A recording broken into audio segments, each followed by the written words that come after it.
Adolescence क्या होता है, ये फेज इतना इम्पोर्टेंट क्यों माना जाता है? 10 साल से 19 साल के बच्चों को हम एडोलेसेंट बोलते हैं। बहुत इंपॉर्टेंट होता है ये फेज क्योंकि एक ट्रांजिशन है चाइल्डहुड से अडल्टहुड के टुवर्ड्स, और इसमें बच्चे का फिजिकल, मेंटल, इमोशनल सब ग्रोथ होता है। हर पेरेंट ये जानना चाहता है कि इस दौर को इतना महत्व क्यों दिया जाता है? एक्चुअली महत्व इसलिए दिया जाता है क्योंकि ये बहुत इमोशनली एक्टिव फेज है। इसमें बहुत सारा हार्मोनल चेंज हो रहा है, सोसाइटी का, दोस्तों का प्रेशर होता है, एकेडमिक स्ट्रेस होता है। तो अगर हम कोई भी चीज़ जो बीमारी पे अभी ध्यान दे दें, जैसे कि हम बताया ये फाउंडेशन है एडल्टहुड के टुवर्ड्स, तो बाकी चीज़ों में कोई जो फ्यूचर में बीमारियां हो रही हैं उसको प्रिवेंट कर सकते हैं। मूड स्विंग्स होना, क्या ये नॉर्मल है इस अवस्था में? बिल्कुल नॉर्मल है ये। अगर कोई चीज़ कुछ टाइम तक के लिए हो रही है बिल्कुल नॉर्मल है। अगर यही चीज़ बार बार हो रही है और कुछ लंबे समय तक हो रही है तो हमें अपने डॉक्टर से अवश्य सलाह लेनी चाहिए। डॉक्टर साहब, कॉमन मेंटल हेल्थ प्रॉब्लम्स क्या हो सकती हैं इस किशोर अवस्था में? कॉमन मेंटल हेल्थ प्रॉब्लम्स जैसे एंजाइटी हो गया, डिप्रेशन है, बिहेवियरल इश्यूज हैं, काफ़ी कॉमन है इस दौरान। और उसमें भी हमें ये है कि हमें पहले से ही इन सब चीज़ों के लिए ध्यान देना चाहिए। और कुछ भी होता है हमें टीचर्स को, पेरेंट्स को उनके ये लक्षण समझा देने चाहिए कि इन केस ऐसा कुछ होता है तो तुरंत अपने डॉक्टर से सलाह लें। क्या टीचर्स और पेरेंट्स पहले से इन सब चीज़ों के बारे में जान सकते हैं? बिल्कुल। टीचर्स, बच्चे अक्सर आधा से ज़्यादा 6 से 7 घंटे का समय स्कूल में अपना बिताते हैं। टीचर्स जैसे बच्चा है अगर पढ़ाई में पीछे हो रहा है या किसी स्पोर्ट्स एक्टिविटी में अगर वो इन्वॉल्व है या कोई भी हॉबीज़ हैं जिसमें वो पीछे हो रहा है, या फिर बच्चा जैसे कि अपना पढ़ाई में हो गया या कोई भी चीज़ में ऐसा है पीछे हो रहा है, तो हमें वो थोड़ा सा ध्यान देना पड़ेगा। या फिर बच्चा अपने ग्रुप के साथ इन्वॉल्व नहीं हो रहा है, अकेले रह रहा है। वैसे ही पेरेंट्स घर में ध्यान दे सकते हैं, जैसे कि बच्चा खाने पीने, उसकी हैबिट्स चेंज हो रही हैं, स्लीप इश्यूज आ रहे हैं या फिर बहुत ज़्यादा फ़ोन यूज़ कर रहा है। तो ये सारी चीज़ें एक वार्निंग साइंस हैं कि जो पेरेंट्स और टीचर्स घर पे और स्कूल में ध्यान दे सकते हैं।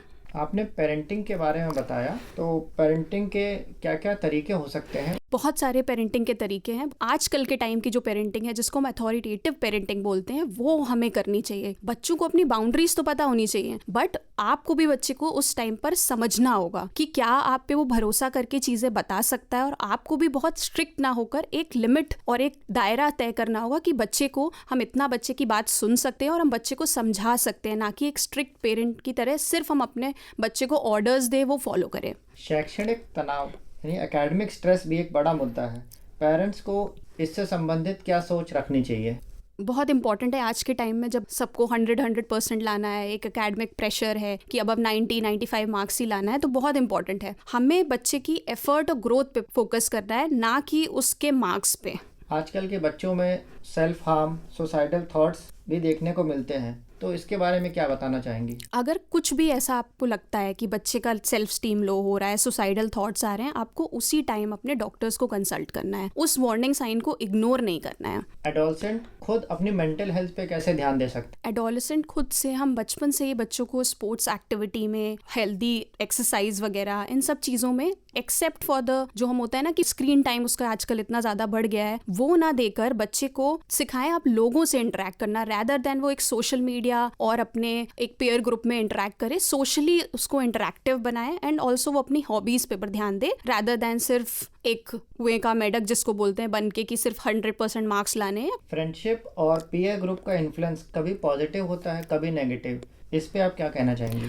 बहुत पॉजिटिव भी चीज़ें होती हैं, हर चीज़ का नेगेटिव भी हो सकती हैं, बट वही है कि बच्चे को आप कब आपको ना कहना है, इस सब चीज़ों को कब, उस चीज़ को क्या उसको सही है गलत है, इस टाइप की हम पेरेंटिंग में भी समझा सकते हैं और बच्चे को भी समझा सकते हैं कि अगर कोई उसका साइड इफेक्ट या कोई भी चीज़ उसकी चीज़ें हार्म कर रही है तो वो चीज़ें हमें नहीं करनी है। रूरल और सेमी अर्बन के क्षेत्र में मेंटल हेल्थ जागरूकता कम है, वहाँ के लिए क्या कदम ले सकते हैं? हमारे समाज में मेंटल हेल्थ अभी भी एक टैबू की तरह देखा जाता है, बट हाँ, जागरूकता के लिए हम ग्राउंड लेवल पे काम कर सकते हैं। आशा हो गई, ANM हो गई, ये सारी चीज़ें हम मेंटल हेल्थ कैंप ऑर्गेनाइज करा सकते हैं, जिससे थोड़ी अवेयरनेस भी बढ़े और मेंटल हेल्थ को हम उतना ही नॉर्मल माने जितना हम न्यूट्रिशन और वैक्सीनेशन, इन सब चीज़ों को मानते हैं। लास्टली, हेल्दी एडोलसेंस के लिए आप क्या मानती हैं? जैसे कि कनेक्शन हो गया, कम्युनिकेशन हो गया, कंसिस्टेंसी हो गई। मतलब कनेक्शन, आप बच्चे के साथ एक ट्रस्ट बिल्ड करें, कम्युनिकेशन हो कि बच्चा आप पे ट्रस्ट बिल्ड करके चीज़ें शेयर कर सके, और कंसिस्टेंसी, ये साल में 1-2 बार नहीं,